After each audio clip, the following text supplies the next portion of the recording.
Hi, welcome to Navyasri YouTube channel. ఈరోజు నెయ్యి చేస్తున్నా. ఇలా చేసుకుంటే ఫ్రిడ్జ్లో పెట్టుకునే పని లేకుండా బయటనే 2 months వరకు ఫ్రెష్గా ఉంటుందండి నెయ్యి. నేను ఎలా చేస్తానంటే, ఇప్పుడు పెరుగు మీద మీగడ ఉంటుంది కదండి, పెరుగు మీద వచ్చిన మీగడని కొద్దిగా తీసి పక్కన వేరే గిన్నెలో, చిన్న గిన్నెలో వేసి పెట్టుకుంటాను. మధ్యాహ్నం కొంచెం పెరుగేసుకొని తింటాం కదా, కొద్దిగా పెరుగు ఉండిపోతుంది. ఆ పెరుగు, ఆ పక్కకు తీసిన మీగడ 2 కలిపి మళ్ళీ నైట్ మిక్సీ పట్టి మజ్జిగ చేస్తా. ఆ మిక్సీ పడితే పైన వెన్న మంచిగా వస్తుందండి. ఆ వెన్నను తీసి బాక్స్లో వేసుకుంటా. నేను 1.5 month వరకు ఇట్లా బాక్స్లో పెట్టి ఫ్రిడ్జ్లో స్టోర్ చేసుకుంటా. ఆ వెన్ననంతా తీసి మళ్ళీ నాకు వీలున్నప్పుడు ఇలా చేసుకుంటా అండి. ఇది తీసిన వెన్నని ఖచ్చితంగా 2 times 3 times ఖచ్చితంగా మంచిగా కడుక్కొని మనం నెయ్యి అయితే గిన్నెలో అయితే కాగబెట్టుకుంటామో ఆ గిన్నెలో వేస్తానండి. ఎందుకంటే మనం ఎంత లేదన్నా 1 month ఉంచుతాను నేను. ఆ 1 month ఫ్రిడ్జ్లో ఉంటుంది కదనండి. ఆ డైరెక్ట్గా వేసిన అది వెన్నే, నేను డైరెక్ట్ వెన్ననే తీస్తున్నా కాబట్టి వెన్నే డైరెక్ట్గా మనం వేడి చేసుకోవచ్చు. కానీ అది ఫ్రిడ్జ్లో ఉంచుతున్నాం కాబట్టి కనీసం 2 times 3 times అలా వాష్ చేశాకే నేను వేడి చేసుకుంటా. ఇలా తీసిన నెయ్యిని నేను అస్సలు ఫ్రిడ్జ్లో పెట్టనండి, బయటనే ఉంటుంది. 2 months 3 months అయినా అలానే ఉంటుంది, ఫ్రెష్గా ఉంటుంది, ఖరాబ్ అవ్వదు, పుల్లటి వాసన అలాంటివి ఏమి రావు. నేను నెయ్యిని పప్పు తాలింపప్పుడు కొన్ని పల్లి చట్నీకి, తాలింపుకి వాటికి వాడుతూ ఉంటానండి నెయ్యి. నాకు నెయ్యి ఎక్కువనే పడుతుంది. ఏ కర్రీలోనైనా కొద్దిగా నెయ్యి వేసుకొని తింటుంటాం. నెయ్యి తినొద్దు అని అంటుంటారు కదండి, తినొచ్చు. నెయ్యి అనేది గుడ్ ఫ్యాట్ అండి, ఎంతైనా తినొచ్చు. నెయ్యి తింటే పింపుల్స్ వస్తాయి అలా అని చెప్తుంటారు కొంచెం మంది. అలా అని అతిగా తినొద్దండి. అతి ఏదైనా అనర్థమేను. అతిగా తింటే వస్తాయేమో కొంచెం మందికి తెలియదు. నేనైతే తింటూనే ఉంటా. నాకైతే ఎట్లాంటి పింపుల్స్ అనేవి ఏమి ఉండవు ఫేస్ పైన. ఈ మధ్య నేను విన్నానండి, ఉదయం లేవగానే పరిగడుపున నెయ్యి 1 spoon తింటే మన ఫేస్ గ్లో వస్తుందని చెప్పి విన్నా. కానీ నేను ఎప్పుడు అట్లా అంటే ఉత్తనే తినడానికి అంత తొందరగా మంచిగా అనిపించదండి, ఉత్తనే తినలేము. చిన్నపిల్లలు ఇంట్లో ఉంటే ఖచ్చితంగా మీరు మన ఇంట్లో చేసిన నెయ్యినే పెట్టండి. బయట నెయ్యి మనకు తెలియదు కదండి, అది ఎట్లా తయారవుతుందో ఏంటనేది మనం చూడం కదా. మ్యాక్సిమం మీరు ఇంట్లో పాలు తీసుకొని ఇట్లా వెన్న తీసుకొనే పెట్టుకోండి. పిల్లలకు మాత్రం ఖచ్చితంగా నెయ్యి పెట్టండి. నెయ్యి మంచిదండి, నెయ్యి అలవాటు చేయండి.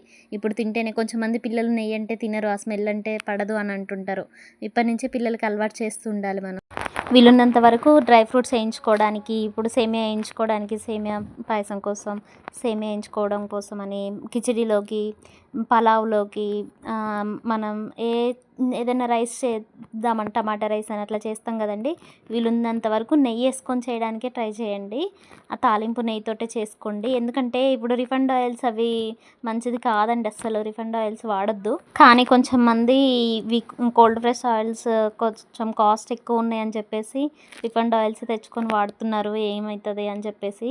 కానీ అవి చాలా వరకు మంచిది కాదండి. వీలున్నంత వరకు వాటిని అవాయిడ్ చేస్తే మంచిది. అది వాడేవి కాక కూడా మనం వాడిన ఆయిల్ని మళ్ళీ మళ్ళీ వాడుతూ అలా చేస్తున్నారండి, అలా అస్సలు చేయకండి.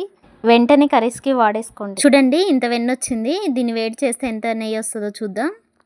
నెయ్యి చేసేటప్పుడు స్నానం చేసి, అంటే నాన్ వెజ్ తినని రోజులలో చేసుకుంటే మంచిదండి. ఎందుకంటే మనము ప్రసాదాలు చేసేటప్పుడు, పొంగలి చేసేటప్పుడు కానీ, సేమియా కేసరి ఇట్లాంటివి ఏమన్నా దేవుడి దగ్గర ప్రసాదంగా పెట్టాలన్నప్పుడు డ్రై ఫ్రూట్స్ వేయించాలన్నా, అవి సేమియా వేయించాలన్నా మనం నెయ్యితో వేయించుతాం కాబట్టి, దేవుడి దగ్గర పెట్టేవి కాబట్టి మనం శుద్ధిగా ఉండి చేసుకుంటే మంచిదండి. నేను దీంట్లోకి 2 ఇలాచీలు దంచేసానండి. చూడండి, మంచి స్మెల్ వస్తుంది. ఇలాచీ స్మెల్కి ఖచ్చితంగా ఏదో ఒక స్వీట్ తినాలనిపిస్తుందండి. ఎందుకంటే ఇలాచీ నెయ్యి ఫ్లేవర్ కదా, ఖచ్చితంగా స్వీట్లలో వాడుతుంటారు కాబట్టి ఆ ఫ్లేవర్కి ఎమ్మటే స్వీట్ తినాలన్న ఆలోచన వస్తుంది. మీరు దేంట్లో అయితే నెయ్యి పోసుకోవాలనుకుంటారో దాన్ని ముందుగానే మంచిగా కడిగి మంచిగా తూడ్చుకోండి. తడి గింత కూడా ఉండొద్దండి, తడి లేకుండా తూడ్చుకోండి. తడి ఉంటే మళ్ళీ నెయ్యి ఖరాబ్ అవుతుంది. మనం ఎందుకంటే బయటే ఉంచుతాం కదా, నెయ్యి ఖరాబ్ అవుతుంది. తడి లేకుండా శుభ్రంగా తుడుచుకొని కొద్దిసేపు అలా ఫ్యాన్ కింద ఆరబెట్టండి. ఏదైనా తడి చెమ్మ ఏదైనా ఉంటే పీల్చుకుంటుంది ఆ ఫ్యాన్ గాలి. నెయ్యి ఇలా ఎర్రగా వచ్చే వరకు కాచుకోండి. నేను చూపించిన వెన్నకి ఇంకో ఇంత నెయ్యి వచ్చిందండి. నెయ్యి మంచిగా ఎర్రగా కాచుకోండి, మంచి స్మెల్ వస్తుంటుంది. నెయ్యిని జల్లెడతో వడకడుతూ గ్లాస్ జార్లో పోసుకోండి. కొంచెం మంది తమలపాకు, కరివేపాకు అవేసి నెయ్యి కాస్తారండి. నేనైతే ఇలా చేసి కాస్తా ఎప్పుడైనా. నేను తీసుకున్న గ్లాస్ జార్ నిండింది, ఇంకా కొంచెం ఉండిపోయింది. ఇంత ముందు చేసి పెట్టుకున్న నెయ్యి అండి ఇది. చూడండి ఎంత పూస పూసగా ఉందో. ఇంకొక గ్లాస్ సార్ తీసుకొని నేను శుభ్రంగా కడుక్కొని మంచిగా తుడుచుకొని దీంట్లో పోసుకుంటానండి. ఇంకొంచెం ఉంది, ఇది కొద్దిగా ఉంది కాబట్టి దీన్ని నేను నైవేద్యాలలోకి పక్కకు పెట్టుకుంటా, నైవేద్యాలలో వాడుకుంటా. ఇంకొకటి చెప్తా అండి, అందరూ నీకు ఎందుకు యూట్యూబ్ అవసరమా, ఏం పర్లేదా నీకు అని చెప్పి అని అంటున్నారండి. వాళ్ళందరికీ సమాధానం మీ సపోర్టేనండి. మీ సపోర్ట్ ఉంటే నాకు వాళ్ళకి సమాధానం నేను మీ సపోర్ట్ ద్వారానే ఇదిగోండి ఇంతనే అయితే వచ్చింది. ఇది ఎంత ఉంటుందో చెప్పండి. Okay, thank you. ఇంతవరకు వీడియో చూసినందుకు okay, subscribe please support me. Okay, thank you.